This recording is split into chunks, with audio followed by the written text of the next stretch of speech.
The bright studio lights of NBC's Today Show gleamed off the polished glass table as Al Roker adjusted his tie and gave the camera his signature warm smile.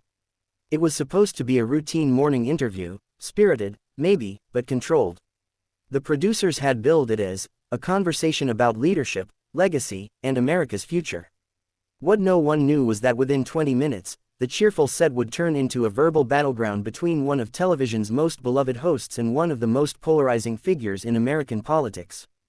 Donald Trump strode onto the stage with his trademark confidence, waving briefly to the live audience before taking his seat opposite Roker. The applause was polite, cautious. Roker began smoothly, introducing his guest. Joining us this morning, former President Donald Trump, here to talk about his new book, The Fight to Save America, and his plans moving forward. Trump nodded, flashing his familiar grin. Thank you, Al. Always a pleasure. Though I have to say, I expected a warmer welcome, he quipped, prompting a few nervous laughs from the audience. Roker smiled back diplomatically. Well, it's good to have you here, sir. Let's start with your book. You talk a lot about restoring American strength. What does that look like to you, especially in this climate, politically and environmentally? Trump leaned in, clasping his hands. It's about common sense, Al. You look at what's happening: crime, inflation, the border, it's chaos. When I was in office, we had strength, energy, pride. Now, we've got weakness and windmills. Roker chuckled lightly. Windmills, sir? You mean renewable energy? Trump's tone sharpened. Yeah, renewable energy, what a scam. Billions of dollars wasted. They kill birds, they don't work half the time, and they make the landscape ugly. Meanwhile, we're begging countries for oil again. It's ridiculous. Trying to steer things gently, Roker replied, but, Mr. Trump, the scientific consensus is that renewable energy is key to combating climate change. You've called climate change a hoax before, do you still believe that? Trump tilted his head, smirking. Absolutely. I think it's exaggerated. You know, Al, people have been talking about the oceans rising for 50 years, and last time I checked, Mar-a-Lago is still above water. The audience gave a mix of laughter and gasps. Roker's eyebrows rose. With all due respect, sir, scientists have provided overwhelming evidence. Trump cut him off. Scientists, the same ones who told us there'd be global cooling in the 70s. Please, half of them are just trying to keep their funding. The media loves it, it sells fear. Hurricanes, fires, it's always the end of the world. It's good for ratings. The room fell still. Even the camera operators hesitated for a beat. Al Roker, who had built a career on steady professionalism, took a slow breath. Mr. Trump, I've reported on these storms up close. I've stood in flooded towns, spoken to families who've lost everything. I'm not chasing ratings when I say the planet is changing, I'm seeing it. Trump leaned back, crossing his arms with a dismissive grin. Maybe, Al, you should spend more time listening to truck drivers and factory workers instead of meteorologists.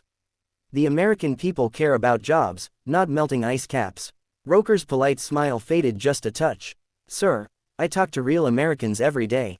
They care about their jobs, and about their kids' future on this planet. That line landed. Trump's face tightened. You see, that's the problem.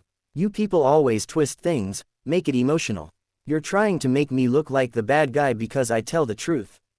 The audience began to murmur, sensing the storm building.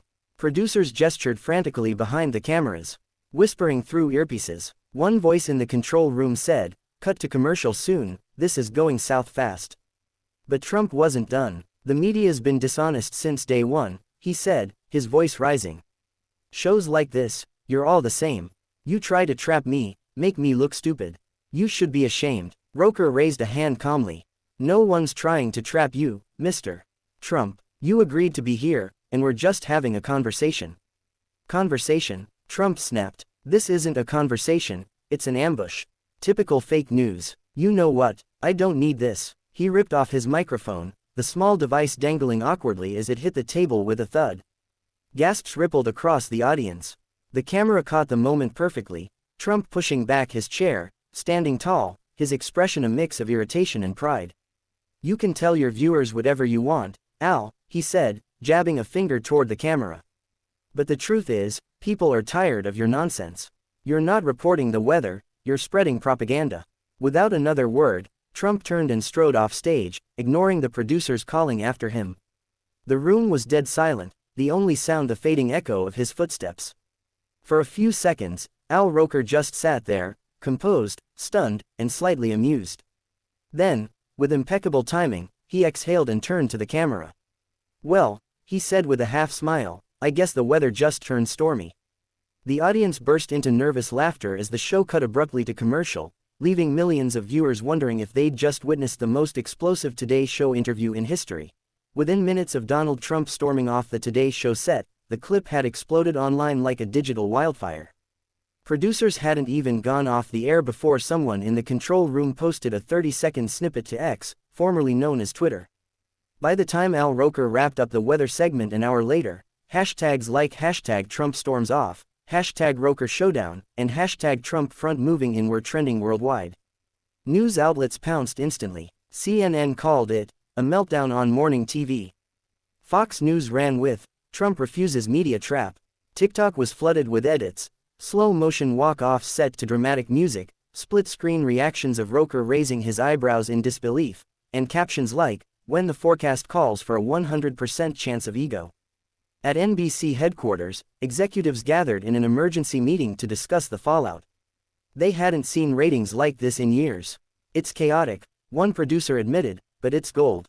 Clips were circulating faster than the network could control them, and while Trump's team denounced the interview as a setup, NBC's numbers were soaring. The Today Show's YouTube channel gained nearly 2 million subscribers overnight. Trump's communications team moved quickly. Within hours, a press release from his spokesperson declared the interview a clear ambush by mainstream media elites. It accused NBC of trying to humiliate a former president with hostile, left-wing questioning, and claimed Roker showed more emotion than objectivity. The statement ended with Trump's signature tone, "I will not be disrespected by failing networks desperate for attention. America deserves truth, not trick questions." But Al Roker wasn't backing down. Later that evening, he posted a calm but cutting response on X. "I've covered hurricanes, wildfires, and tornadoes. I guess today, I covered another kind of storm. Still, I stand by asking questions that matter." The internet erupted. Fans flooded his post with praise, hailing him as America's calm in the chaos. Memes emerged showing Roker in a raincoat standing amid cartoon gusts labeled Trump's temper. Even other journalists commended him for maintaining professionalism. "Al Roker just did what we all dream of, kept his cool while Trump blew his top," wrote one columnist. Not everyone agreed. Trump supporters swarmed the comments, accusing Roker of bias and disrespect. Conservative pundits echoed Trump's defense, claiming he'd been set up by liberal media with a climate change trap. One segment on a right-wing network even replayed Roker's tone and facial expressions, arguing that he was smirking too much. Behind the scenes, NBC's staff was split between awe and disbelief. Some worried the clash could make it harder to book high-profile political guests in the future. Others thought the exact opposite, that it showed Today still had cultural bite. A junior producer reportedly joked, "We should start a weather segment called Political Storm Watch." Meanwhile, Trump seized the opportunity to turn controversy into momentum. On Truth Social, he posted, "The fake news Today Show tried to silence me, but I spoke truth. They can't handle it. The American people know what really happened." The post racked up millions of views in hours. His supporters began organizing Rally for Truth live streams, turning the clash into a symbolic stand against media manipulation. By the next day, late-night comedians had joined the frenzy. Jimmy Fallon quipped, "It's not every day you see Al Roker outweather a Category 5 Trump."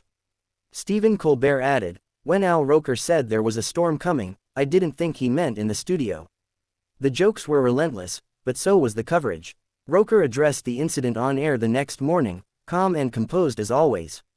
Standing by the weather screen, he smiled and said, "Yesterday was interesting.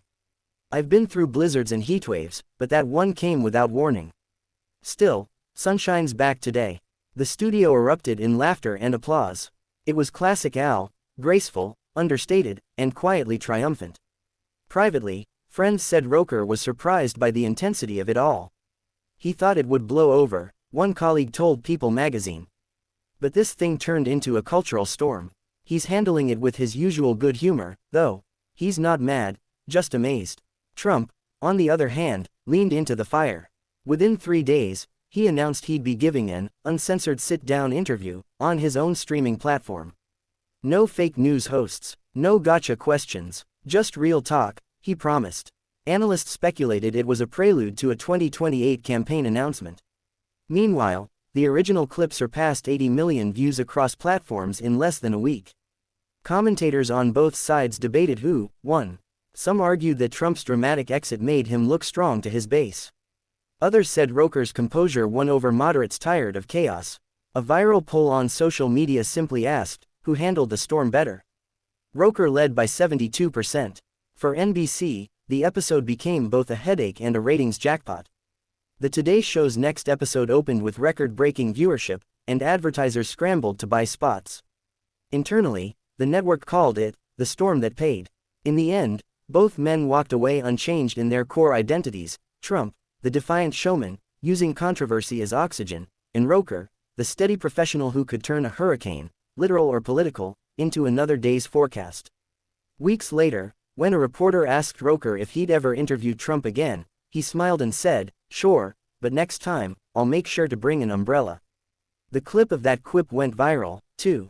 Because in an age of outrage and spectacle, Al Roker had managed to do what few could: stay calm in the eye of a storm named Trump.